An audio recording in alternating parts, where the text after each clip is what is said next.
Tenemos el desafío del capítulo 2 de la carta a los Filipenses, versículos 1 al 18. Si hay un pasaje en toda la epístola complicado, complejo, profundo, es este pasaje. Este pasaje contiene el párrafo cristológico más impresionante escrito por Pablo. Indudablemente, la cristología de Pablo es paralela a la cristología de Juan. Y los dos piensan y presentan a Cristo de la misma manera, desde la eternidad a la temporalidad y de nuevo a la glorificación. Pablo presenta a Cristo en este capítulo de esa manera por problemas de la iglesia. Cuando estudiamos la epístola a los Filipenses, lo decía ayer en el taller, casi siempre buscamos como tema de la epístola el gozo. No hay duda ninguna, se repite incesantemente: me gozo, hay gozo, tengo gozo, gozaos conmigo. No hay duda ninguna. Pero el gozo en la epístola es el resultado, es la consecuencia de la centralidad de Cristo. Y es precisamente Cristo quien, impactando la vida de los cristianos, produce gozo. El gozo que el Espíritu Santo produce en el creyente no es el gozo propio de la tercera persona de la deidad, sino el gozo de Cristo. Y Cristo dijo: para que mi gozo esté en vosotros y vuestro gozo sea cumplido. Por tanto, aquí tenemos el alma de la carta a los Filipenses. Y Pablo puede exhortar a una vida de compromiso, de santidad, como oíamos, por una razón, porque él dice: para mí el vivir es Cristo. Pablo puede exhortar a una vida de compromiso en el servicio y evitar todo aquello que tiene que ver con los problemas de la iglesia y el problema de las personas, por una razón: hay en vosotros este sentir que hubo en Cristo Jesús. Y Cristo es la solución. Si perdemos de vista a Cristo, perdemos de vista la realidad del escrito de Pablo a los Filipenses. Capítulo 2. Por tanto, si hay alguna consolación en Cristo, si algún consuelo de amor, si alguna comunión del Espíritu, si algún afecto entrañable, si alguna misericordia, completad mi gozo. Notad que el versículo primero aparentemente hay un condicional ahí, si acaso hay, pero es una afirmación enfática en el texto griego. Ya que hay algunas manifestaciones de este tipo, ya que están en Cristo, ya que hay afecto entrañable, ya que hay misericordia, completad mi gozo sintiendo lo mismo, teniendo el mismo amor, unánimes, sintiendo una misma cosa. Nada hagáis por contienda o por vanagloria, antes bien con humildad, estimándoos cada uno a los demás como superiores a él mismo, no mirando cada uno por lo suyo propio, sino cada cual también por los otros. Y cuando Pablo llega aquí, dice: ¿cómo puedo yo hacer entender a la iglesia y a los creyentes que esto es la vida cristiana? Haya pues en vosotros este sentir que hubo también en Cristo Jesús, el cual, siendo en forma de Dios, no estimó el ser igual a Dios como cosa que aferrarse, sino que se despojó a sí mismo, tomando forma de siervo, hecho semejante a los hombres, y estando en la condición de hombre, se humilló a sí mismo, haciéndose obediente hasta la muerte y muerte de cruz. Por lo cual Dios también le exaltó hasta lo sumo y le dio un nombre que es sobre todo nombre, para que en el nombre de Jesús se doble toda rodilla de los que están en el cielo y en la tierra y debajo de la tierra, y toda lengua confiese que Jesús es el Señor, para la gloria de Dios Padre. Y añade ahora: por tanto, como consecuencia de, amados míos, como siempre habéis obedecido, no solo en mi presencia, sino también en mi ausencia, ocupaos de vuestra salvación con temor y temblor. Porque Dios es el que en vosotros produce así el querer como el hacer por su buena voluntad. Haced todo sin murmuraciones ni contiendas, para que seáis irreprensibles y sencillos hijos de Dios, sin mancha, en medio de una generación maligna y perversa, en medio de la cual resplandecéis como luminares en el mundo, asidos de la palabra de vida, para que en el día de Cristo yo pueda gloriarme de que no he corrido en vano ni en vano he trabajado, y aunque sea derramado en libación sobre el sacrificio y servicio de vuestra fe, me gozo y regocijo con todos vosotros, y asimismo gozaos y regocijaos también conmigo. En la iglesia en Filipos hay problemas. ¿Tenéis problemas en vuestras iglesias? ¿O solamente hay problemas en la mía? No, hay problemas. Y hay problemas porque la iglesia es un conjunto de personas, hombres y mujeres problemáticos. Porque la vieja naturaleza no es retirada del creyente hasta la glorificación. Y de vez en cuando esa vieja naturaleza asoma. Y ahí en la iglesia en Filipos, que aparentemente cuando leemos la epístola decimos que iglesia fantástica, sin problemas. Hay algunos que predican el evangelio para fastidiar a Pablo, pensando añadir aflicción a mis prisiones. Y hay 2 mujeres en la iglesia peleadas. Bueno, no solo se pelean las mujeres, los hombres se pelean más que las mujeres en la iglesia, pero hay 2.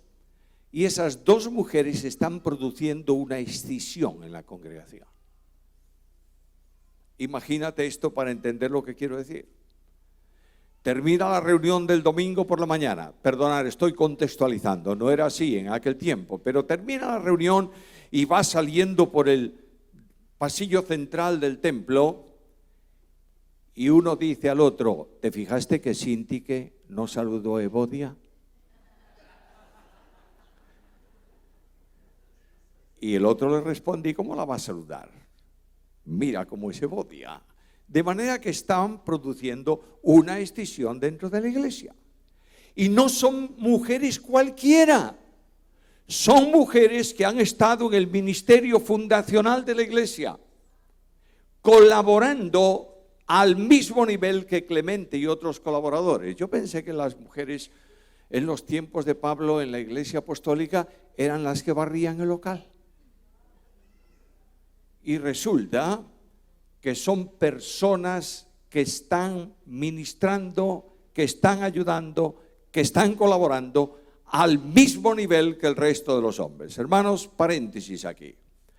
Si tú eliminas las mujeres en la iglesia, eliminas la riqueza de muchos dones en la congregación. Ahora este apóstol está diciendo, mira, hermanos queridos, hay consolación en Cristo, hay aliento en Cristo, hay amor en Cristo, hay ejemplo en Cristo. Cristo es todo, por tanto, completad mi gozo. ¿Cómo? Sintiendo la misma cosa, unánimes, con la misma alma. La Biblia no dice en ningún lado que los creyentes tenemos que pensar lo mismo. Sería muy aburrido eso. No podemos discutir de doctrina fundamental. La doctrina fundamental no se discute, pero sí podemos opinar de doctrina general. Y quiero deciros que la Biblia, toda la Biblia es doctrina. De Génesis 1:1 a Apocalipsis 22:21, todo cuanto hay en la Biblia es doctrina. ¿Lo entendemos o no? Ahora, naturalmente, hay una doctrina fundamental. Por ejemplo, Cristo viene, no se discute, eso es doctrina fundamental. Pero ¿cuándo viene? Antes de la tribulación, a la mitad de la tribulación, después de la tribulación. Eso es doctrina general. Y nos peleamos por la doctrina general y nos olvidamos de la fundamental. Y lo que está diciendo Pablo es, haya en vosotros no el mismo pensamiento, pero sí el mismo sentimiento. Tened la misma alma. Y esa alma que comunica identidad es Cristo mismo. Y Pablo dice en la carta como elemento clave de toda la epístola, porque para mí el vivir es Cristo. Al principio de la carta ha estado diciéndonos en el capítulo 1, en el versículo 15, algunos a la verdad predican a Cristo por envidia y contienda. Ahora mira lo que dice el versículo, nada hagáis por contienda o por vanagloria. La contienda es casi siempre la reacción o la consecuencia de la vanagloria. ¿Sabes lo que es la vanagloria? Considerarte más de lo que eres y pensar de ti con un criterio de arrogancia que no existe. Yo no sé si conocéis o habéis visto, no sé si en México es muy común ese pajarraco, habéis visto un pavo real. ¿Y cuándo es bello el pavo real? Bueno, ya sabía que me ibais a decir eso, cuando abre su cola. De manera que cuando abre la cola, ¡qué belleza! Bueno, cuando abre la cola el pavo real te está dando siempre la cabeza. Tú te mueves y él se mueve. Lo que le interesa es que le veas la cola. Ahora date una vueltecita por detrás de la cola y verás una trasera con pelos blancos horrendos y dos patas negras impresionantes. ¿Tú sabes cuándo es bellísimo el pavo? Cuando tiene la cola baja y tapa todas esas imperfecciones. El púlpito de la iglesia está lleno de pavos reales, que lo que pretenden es que tú les mires para asombrar a todo el mundo con su erudición, con su expresión e impactar a la iglesia. Pongo un ejemplo para que entendáis lo que quiero decir. Domingo por la mañana, yo cada vez que tengo que predicar el domingo por la mañana en mi iglesia, pido al Señor que me ayude a entender el esfuerzo que han hecho muchos para venir a la reunión, a fin de que salgan de esa reunión edificados, no asombrados. Y yo veo a una viejecita sentada en el segundo banco. Ahí está. En el segundo banco veo una viejecita sentada. Ha salido de su casa cansada, trabajada, cargada con sus enfermedades y sus problemas, y ha pedido al Señor: Señor, dame una palabra de aliento. Y se ha sentado. Y el pavo real de turno, desde el púlpito, mira a la congregación y dice: este verbo está en aoristo ingresivo. Y la pobre viejecita no sabe si hay verbos, si hay aoristos, y si el aoristo está en inglés, no sabe nada. Lo que ella quiere es salir con una palabra de Dios, y lo único que le han dado ha sido un dato técnico que no la ha edificado. Bajad, por favor, predicadores, al mensaje de Jesús, que era comprensible para los niños. Y aquí dice el texto bíblico: no mirando cada uno por lo suyo propio, sino cada cual por lo de los otros. Y Pablo dice: les he exhortado, lo entenderán. Y para poder comprender eso, Pablo va a poner un ejemplo y va a remitirse nuevamente a Cristo. El ejemplo que Pablo pone aquí es el ejemplo de Jesús. Y les dice: haya pues en vosotros este sentir que hubo también en Cristo Jesús, el cual, siendo en forma de Dios, no estimó el ser igual a Dios como cosa que aferrarse, sino que se despojó a sí mismo, tomando forma de siervo, hecho semejante a los hombres, y estando en la condición de hombre, se humilló a sí mismo, haciéndose obediente hasta la muerte, y muerte de cruz. Notad algo. Pablo quiere llevar el pensamiento de los filipenses al servicio. Y dice que este Jesucristo, el Señor, vino en forma de siervo. No hay duda ninguna que la profecía presenta a Jesús como siervo. En Isaías, en el capítulo 42, versículo 1, la Biblia dice: he aquí mi siervo. Y el servicio está enraizado en el alma de Jesús. El Hijo del Hombre no vino para ser servido, sino para servir y dar su vida en rescate por muchos. Cristo dice: yo no busco mi gloria, busco la gloria del que me envió. Cristo, en expresión suprema de gracia, viene al encuentro del hombre en servicio.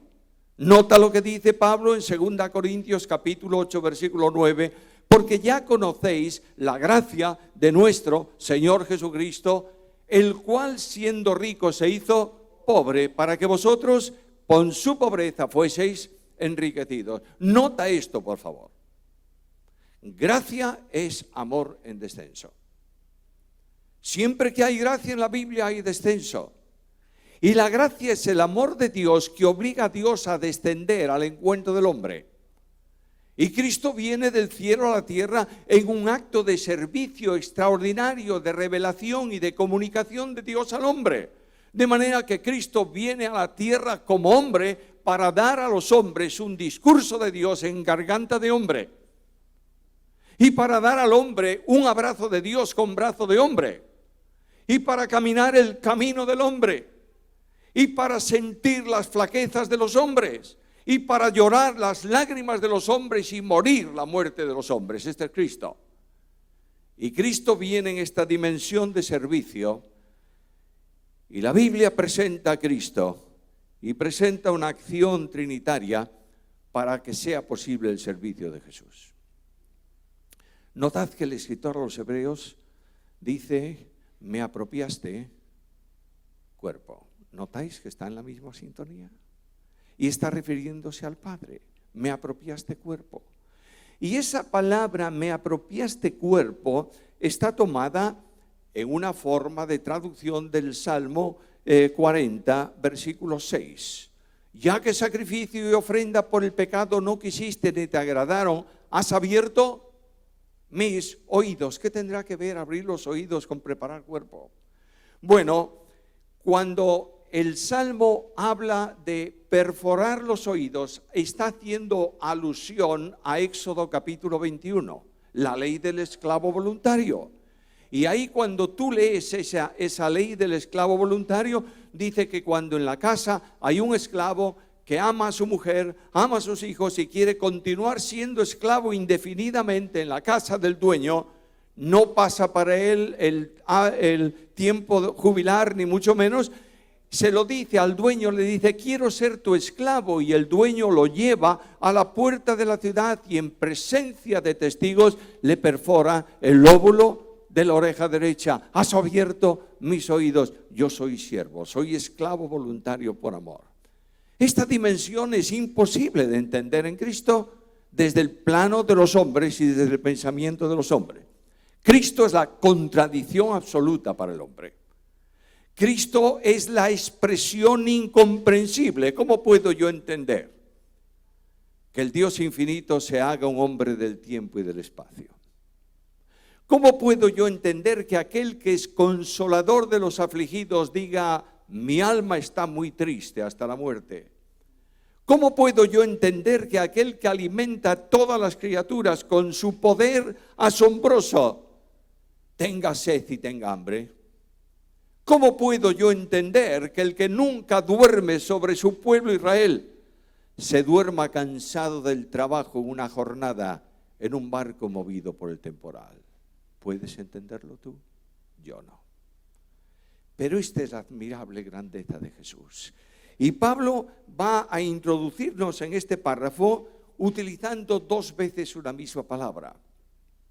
La palabra forma, el cual siendo en forma de Dios. Más abajo, tomó forma de siervo. La palabra forma en el griego es una palabra muy especial. Solo se puede utilizar cuando se hace referencia a una expresión visible de una realidad personal, tal vez invisible. Pongo un ejemplo. Esto es un papel. Yo puedo decir que esto está en forma de papel. ¿Por qué? Porque es un papel. Pero además es un bosquejo. No todos los papeles son bosquejo. Pero yo puedo decir que este papel está en forma de bosquejo. ¿Por qué? Porque es un bosquejo. De modo que cuando Pablo dice el cual siendo en forma de Dios, y aquí tenemos el castellano, es un idioma extraordinariamente rico. Es triste que lo mezclemos de una forma indebida y lo estropeemos. Nosotros en castellano tenemos dos verbos, el verbo ser y el verbo estar. Cuando yo digo yo estoy enfermo, ¿qué entendéis? Que es transitorio. Hoy estoy enfermo, pero mañana estaré sano. Pero cuando yo digo soy enfermo, ¿qué significa? Que la enfermedad forma parte de mi vida. Aquí utiliza muy bien en la traducción del griego, utiliza el verbo ser, el cual siendo en forma de Dios, significa que la deidad y Jesucristo forman una unidad inseparable. Que Cristo es el verbo eterno preexistente, que antes de su nacimiento en Belén, Jesucristo el Señor existía. Que antes de que se envolviese, que su madre lo envolviese en pañales y lo acostase en un pesebre, había dicho, sea la luz. Que mucho antes de su descenso al mundo, los ángeles, arcángeles, serafines, las glorias de los ejércitos celestiales proclamaron su santidad y dijeron, santo, santo, santo. Y ese santo infinito, preexistente, deviene a la realidad de un hombre. ¿Lo entiendes? Aquí tenemos la grandeza de la deidad. La deidad de Cristo está afirmada permanente, continuamente en toda la Biblia y especialmente en el Nuevo Testamento. Simple ejemplo, ¿cómo comienza Juan a hablar de Jesús? En el principio era el Verbo y el Verbo era con Dios y el Verbo era Dios. Esa preposición con Dios, no hay en el idioma castellano más remedio que usarla. Pero realmente la preposición que hay ahí es la preposición cabe. ¿Sabéis las preposiciones propias, hermanos amados? Ante, bajo, cabe, con, contra, de, etc. Pues sabemos. Si somos unos fenómenos, sabemos la preposición. Yo voy a decir, yo cabe Susana. ¿Entendiste lo que dije? ¿Qué es eso de cabe? La preposición con indica compañerismo, proximidad. La preposición cabe indica frontalidad. Y lo que dice el texto bíblico es que el Verbo estaba frente al Padre en un diálogo eterno de amor, de comunión. El Padre miraba al Hijo y decía, este es mi Hijo amado. Y el Hijo miraba al Padre y decía, heme aquí para hacer tu voluntad. Y en ese diálogo de comunión intratrinitario eterno surge personificado la persona del Espíritu Santo como expresión de amor. Este Verbo infinito y eterno, admirable, es algo más que una expresión teológica. Es una realidad sustancial. Ya que la Biblia dice que en Él habita corporalmente, ¿qué cosa? La plenitud de la deidad. ¿Te das cuenta cómo el complemento de Juan 1:14 está ahí? Aquel Verbo se hizo carne y habitó entre nosotros. Bueno, ese verbo habitar ahí es que no tenemos otro. Una de las cosas, cuando un griego no tenía palabras, ¿sabe lo que hacía? La componía, la inventaba y no había problemas gramaticales. De modo que yo quiero expresar esta idea y no tengo 1, 2, 3, 4 conceptos y formo una palabra. Y los griegos felices, los españoles no. Hay que pedirle autorización ¿a quién? A la Real Academia de la Lengua. Le voy a escribir a la Real Academia. Permítame usted, Real Academia, que para poder traducir bien Juan 1:14 utilice el verbo tabernaculear. Bueno, es lo que hay ahí. Puso su tienda de campaña. Y cuando en el Antiguo Testamento Dios pone la tienda de campaña en medio del pueblo, en el interior de la tienda, ¿qué está? La gloria de la deidad. Así, el Señor Jesús viene al mundo de los hombres y en esa tienda de campaña que es su humanidad, Dios manifiesta la absoluta grandeza de su deidad. Fantástico. Míralo. El adorable Dios manifestándose entre los hombres. ¿Para qué? Escucha a Pablo. el cual siendo en forma de Dios.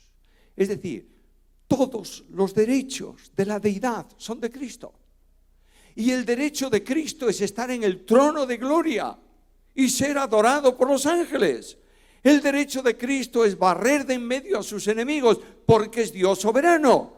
El derecho de Cristo es gobernar la historia porque es el Dios omnipotente. Y de pronto me dice el apóstol Pablo, aún siendo en forma de Dios, no estimó el ser igual a Dios como cosa a que aferrarse. De manera que Cristo claudica de derechos. En la iglesia todos tenemos derechos. Un hermano en una reunión de administración, yo no sé si llamáis aquí reunión administrativa, ¿sabes lo que es la reunión administrativa? Pues claro, es la reunión en que toda la iglesia puede tirarle piedras al pastor. Y nadie dice nada.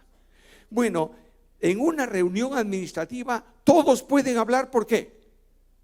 Porque todos tienen derecho. Claro, naturalmente. Nadie rehúsa sus derechos. Pero aquí me dice el texto bíblico que para vivir la vida cristiana consecuente con Cristo tienes que renunciar a tus derechos. Tú no tienes derecho. ¿Sabes cuál es el único derecho que yo tengo? Y que puedo exigirlo, bueno, ya no puedo exigirlo. ¿Sabes cuál es el único derecho? Ser condenado al infierno, ese es mi derecho. Pero de pronto Jesucristo pone el ejemplo de su gracia y dice que no estimó el ser igual a Dios como algo a que aferrarse, sino que se despojó a sí mismo. Y aquí entramos en esa expresión. Necesitaríamos 2 semanas para el versículo. Entramos en el elemento incomprensible del descenso de Cristo. Y el descenso de Cristo tiene 2 elementos esenciales. En primer lugar, la encarnación, se hace hombre. En ese momento, Dios no se humilla. Voy a repetirlo, porque hay un concepto un tanto erróneo en esto. Cuando Dios se hizo hombre, se humilló. No, Señor, se engrandeció. Porque vino a una experiencia, a un sentimiento, a una captación experimental de lo que para Dios era imposible experimentalmente. Por ejemplo, Dios sabe lo que es el sueño o no. Sí, ¿cómo? Intelectualmente. Pero cuando se hace hombre, a través de la humanidad de Jesucristo, su Hijo, viene a la experiencia del sueño. ¿Dios puede ser tentado? No, la Biblia dice que no es tentado, ni él tienta a nadie. ¿Cómo sabe Dios la intensidad de la tentación del hombre? Intelectualmente.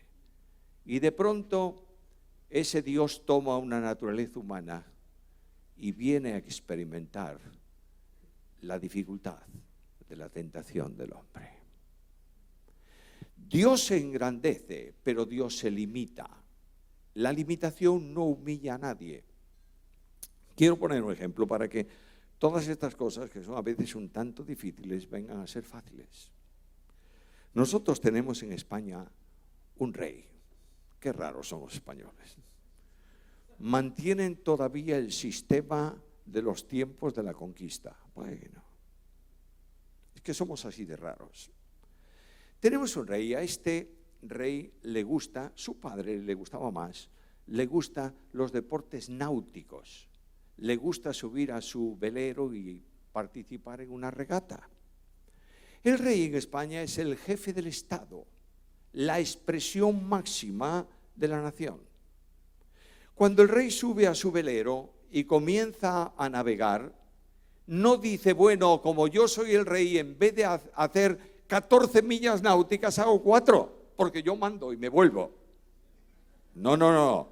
Usted quiere competir, tiene que sujetarse ¿a qué? A las reglas de la regata. Ahora, cuando el rey se sujeta a la regla, ¿se humilla? No, se limita. Porque ha puesto límites a su autoridad y coloca su autoridad en segundo plano para aceptar las reglas de la competición. Cuando Dios se hace hombre, se limita. Y en la humanidad de Jesucristo el límite divino es asombroso. No puede estar en todos los sitios al mismo tiempo como hombre. Estoy hablando como hombre. Jesucristo es una persona divina con dos naturalezas, la naturaleza divina y la naturaleza humana. Cuando Cristo como hombre está en Jerusalén, no está en Capernaum. Y es más, esa limitación exige que el conocimiento sobrenatural como hombre le sea comunicada por medio de su persona divina. De ahí que la limitación como hombre es limitación también de conocimiento. Solo el conocimiento sobrenatural está presente en el Señor cuando es necesario para su ministerio. Mirad, viene a la tumba de Lázaro. Hay allí un conflicto, hay lamentos, hay lloro, hay emoción. Cristo se estremece en espíritu y de pronto, ¿qué dice Jesús? ¿Dónde le habéis puesto? No dice, venga, vamos allá, yo os llevo. No, ¿dónde le habéis puesto? Porque el conocimiento desde la humanidad está limitado a lo que es un hombre. Y solamente cuando es necesario un conocimiento sobrenatural, la persona divina en la que subsiste esa humanidad le comunica sobrenaturalmente lo que necesita para su ministerio. Él pregunta dónde está la tumba, pero dijo antes a los discípulos, Lázaro ha muerto. ¿Notáis cómo conocimiento sobrenatural y conocimiento limitacional concurren en Jesucristo? Otro ejemplo, solo uno. Y sé que algunos van a seguir diciendo, no, eso no es así. Bueno, te cedo esa duda, pero estúdialo. Viene una mujer, se acerca a Jesús, toca el manto. ¿Y qué ocurrió? Fue sana. ¿Y qué dice Jesús? ¿Quién me ha tocado? Y naturalmente Pedro, el rápido del grupo, le contesta inmediatamente. Pedro nunca calla, siempre le contesta. Y le contesta, ¿cómo puedes decir quién te ha tocado? Si estamos pegándote todos, apretándote todos. Dice, no, yo sé que alguien me ha tocado de forma especial, porque de mí ha salido poder. Y claro, decimos enseguida, es que él quería que la mujer viniera delante de todos. Eso es lo que tú piensas, pero no es lo que dice la Biblia. Lo que está diciendo Jesucristo es quién lo hizo. Jesús se limita. Si no se limitase en eso, nunca tendría sed, ni tendría hambre, ni tendría sueño. Porque es la limitación de la criatura asumida por el Creador. Yo no puedo entender un misterio tan grande.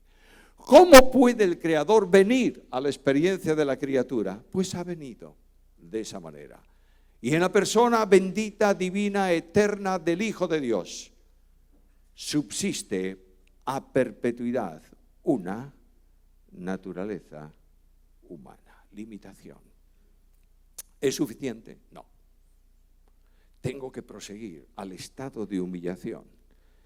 La humanidad es el vehículo que va a permitir a Cristo venir al estado de humillación. Nota lo que dice el texto. Se despojó a sí mismo tomando forma de siervo, hecho semejante a los hombres. Y es muy interesante ese adverbio ahí, es algo muy interesante. Semejante no es igual, es parecido. Semejanza no es identidad, es proximidad, parecido en algo. Cristo es un hombre como yo. Sí, en cuanto a cuerpo humano, claro. ¿Tiene cuerpo humano Jesús? Por supuesto. ¿Tiene alma humana Jesús? Sí, Señor. ¿Tiene espíritu humano? Naturalmente que sí. Pero de pronto, ningún hombre en la historia de la humanidad puede decir que es el unigénito del Padre. ¿Nosotros somos hijos del Padre o no? Claro, por medio de adopción en Cristo, pero Él es el unigénito. No hay ningún hombre que no peque, pero Cristo no hizo maldad, ni hubo engaño en su boca, porque todo cuanto Jesucristo el Señor hiciese por medio de su naturaleza humana afecta a la persona divina en que subsiste. Jesucristo no es un hombre y un Dios. Jesucristo es Dios hombre. Y las dos naturalezas subsisten en la persona admirable y bendita del Hijo de Dios. Ahora, este vaciamiento, esta humillación consiste en hacerse siervo. Y aquí tenemos un conflicto teológico muy impresionante. Quien obedece es menos que el que manda o más. Menos. Luego, en el plano de la deidad, ninguna persona divina manda sobre otra, ninguna persona divina obedece. En el plano de la deidad. ¿Por qué? Porque son iguales en dignidad y gloria, en vida común. Pero de pronto una persona de la Trinidad viene al encuentro de los hombres y se hace hombre. Y desde ese vehículo puede obedecer incondicionalmente a Dios. ¿Entiendes? Por eso vino, para hacerse hombre y para poder morir por los hombres en una cruz, en renuncia absoluta a todos sus derechos. Yo quisiera que entrases con calma en el huerto de Getsemaní, en donde el conflicto de los siglos se produce y donde Jesús, cuán largo es, está tendido. Mientras dice, como expresa Hebreos, con gran clamor y lágrimas. Hay un misterio en Getsemaní insondable para el hombre. Cristo va a asumir mi muerte espiritual para poder liberarme de mi fracaso eterno. Y en esa agonía del huerto hay alguien cerca de Jesús. ¿Sabéis quién es? Satanás. ¿Cómo lo sabes tú? ¿En dónde lo has leído? Bueno, muy sencillo. ¿Qué dice Jesús a los discípulos? Velad para que no entréis. Bueno, ahí el tentador, déjame volar un poco mi imaginación, viene a Cristo y le dice, Hijo de Dios, ¿por qué estás así, agonizando? Mira, ¿dónde están los discípulos? Durmiendo. Mira, mañana voy a levantar las multitudes en Jerusalén que gritarán hasta enronquecer, crucifícale, crucifícale, vuelve al cielo, Hijo de Dios, no merecen nada de ti, déjalos. Y el corazón humano de Jesús dice al Señor, si tú no mueres por ellos, ¿quién morirá? Y si tú no das su vida, ¿quién los salvará? Y el Padre envía un ángel para fortalecerle. ¿Y qué le dijo el ángel a Jesús? ¿Tú lo sabes? Yo tampoco. Pero en Hebreos leo estas palabras, por el gozo puesto delante de él, sufrió la cruz menospreciando el oprobio. ¡Oh, qué impresionante dimensión! Aquel motor dinámico que impulsa las acciones de Jesús, hombre, viene del cielo. Y en una panorámica Dios presenta la obra de la cruz. Y Cristo dice a los discípulos, dormid ya y descansad. Qué misterio insondable de gracia. Se hace obediente hasta y muerte. Paremos ahí. ¿Para qué seguir más allá? ¿Por qué entrar en el sufrimiento que conocéis?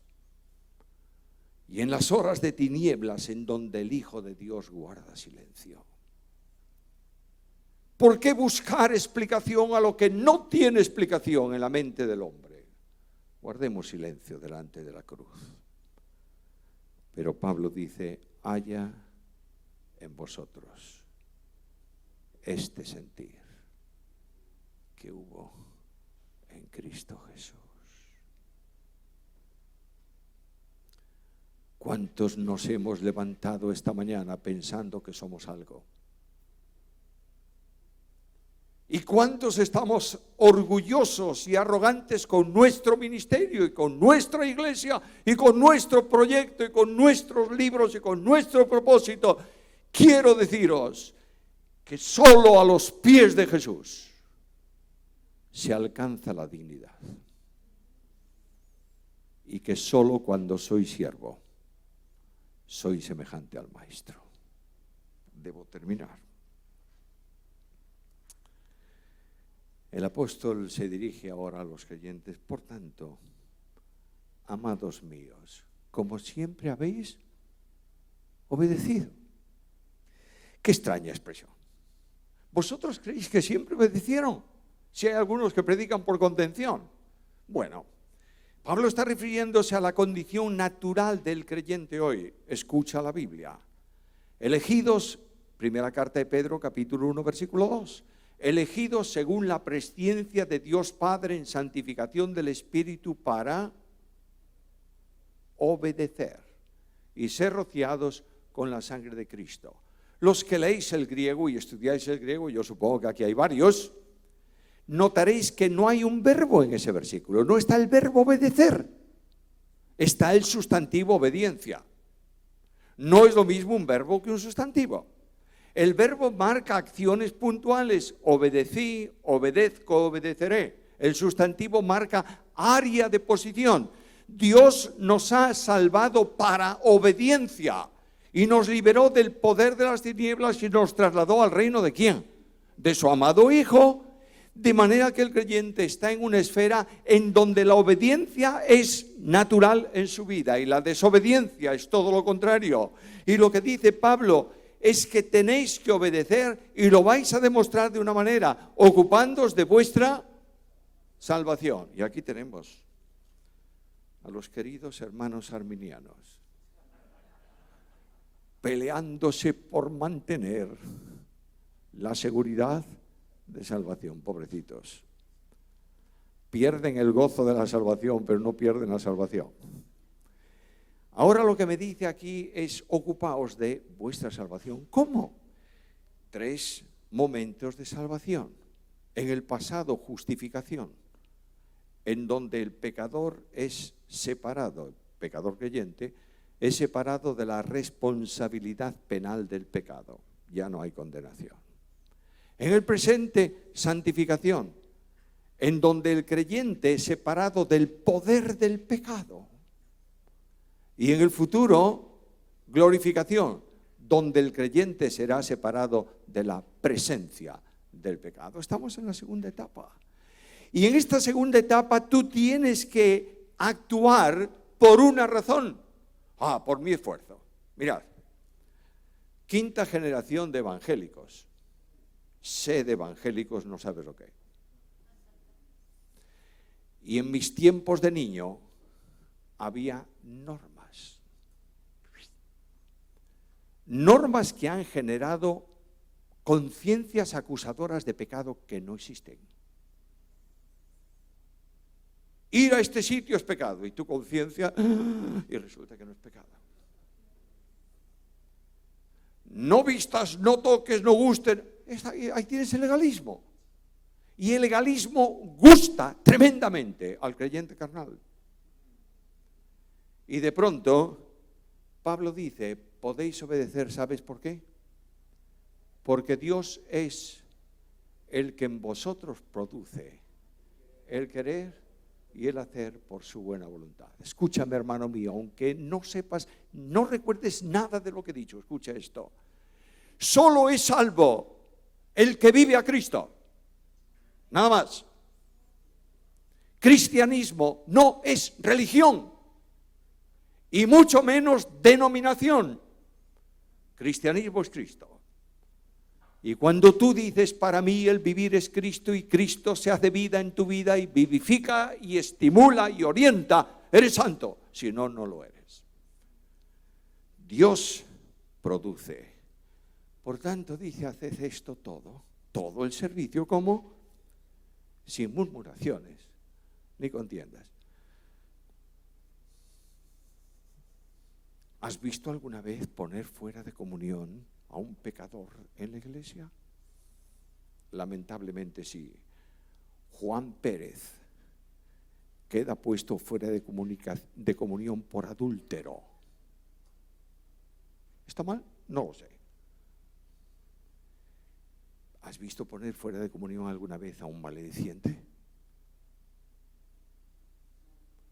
No, porque a todos nos gusta decir cosas malas de los demás. Viene este hombre, se ha divorciado de su mujer, en disciplina. Muy bien. De pronto se divorcia de su esposo, la hija del pastor. Y el pastor dice, estudiemos nuevamente el tema. Necesariamente haced sin murmuraciones ni contiendas para que seáis ¿Sabes la diferencia que hay entre dos palabras bíblicas? Sinceridad y sencillez. Sinceridad es sin tapujo, sin nada que ocultar. Un carpintero mete un clavo en el mueble, saca el clavo y ¿qué queda? El agujero. ¿Y qué hace? Le pone cera. Desapareció el agujero. ¿Está el agujero? Está, pero tapado por cera. Pero sencillez es igual por los dos lados. Yo tengo unos cuantos nietos. Estos nietos míos, cuando venían a mi casa, ¿dónde les gustaba jugar? ¿Sabéis dónde?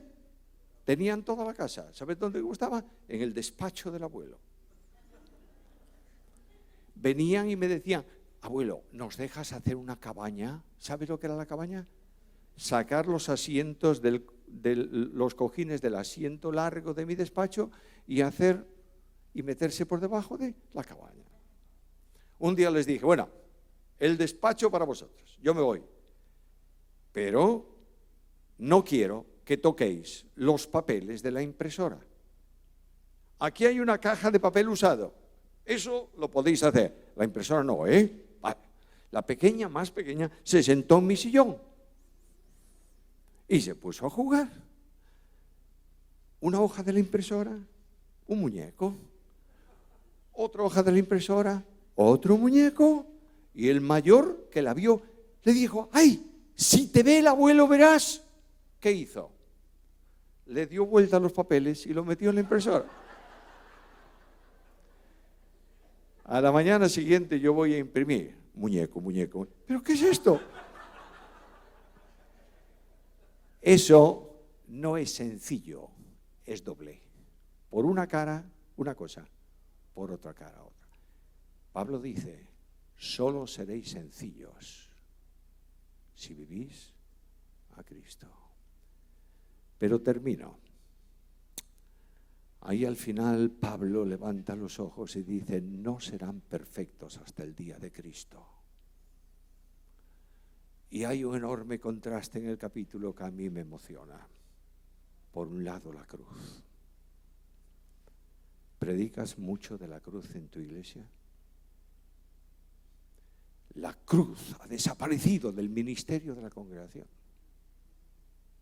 Por eso el látigo funciona mucho más que la gracia. Cuando tú pones la cruz en el púlpito de la iglesia y el amor en el púlpito de la iglesia reacciona en firmeza y en dedicación. Pon a Cristo en el púlpito, por favor. Sé un hombre valiente, saca de en medio todos los mensajes motivadores y todas las estupideces del púlpito cristiano de hoy. Y sitúa la Biblia, y sitúa a Cristo y predica a Cristo. Y verás un cambio en la congregación. Porque el amor de Cristo nos constriñe pensando esto, que si uno murió por todos, luego todos murieron, y por todos murió para que los que viven para sí, sino para aquel que murió y resucitó por ellos. Oh, la cruz. Un hombre de Dios, poeta tremendo en España, Mariano San León Herrera, en una clase bíblica de verano habló de la cruz. Y yo lo he visto pararse un momento, bajar la cabeza, mientras las lágrimas corrían por su rostro. Le hablé al salir, le dije, qué fantástico. Me dijo, quiero escribir algo acerca de la cruz.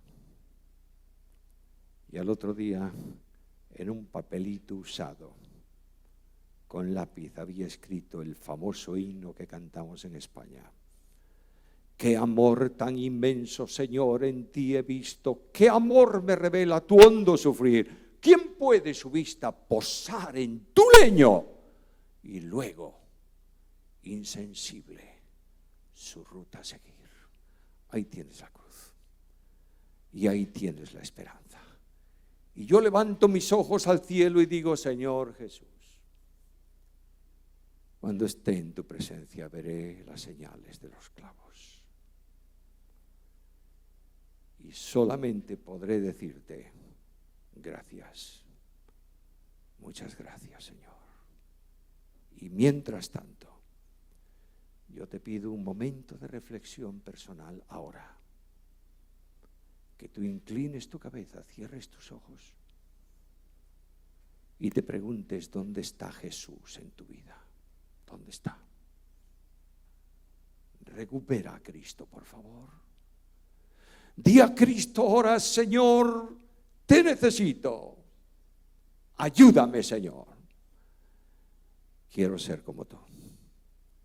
Porque para mí el vivir es Cristo. A Dios la gloria y a nosotros sus bendiciones por Cristo Jesús.